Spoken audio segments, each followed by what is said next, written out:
Good morning, class. Good morning, Sir Pero. Take your seat. Thank you, sir. Recall our discussion yesterday. Revealing. Our discussion yesterday was all about philosophy. So what is philosophy? Philosophy means philo for love and Sophia for wisdom. Okay. Very good. So now we will have an activity. It's all about sharing your emotions. I'm so down. Why? What happened? Because month ago, my left shoulder got injured during my contest.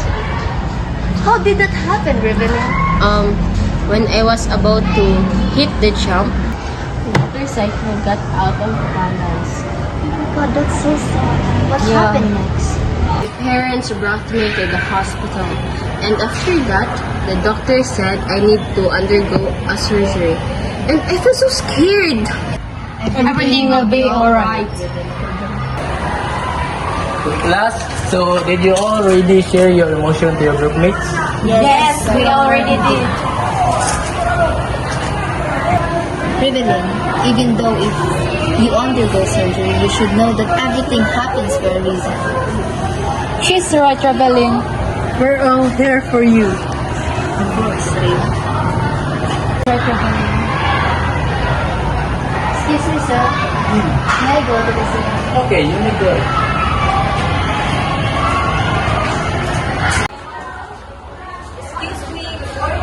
Yes. There is an announcement that tomorrow will be no classes sent by DepEd Memorandum.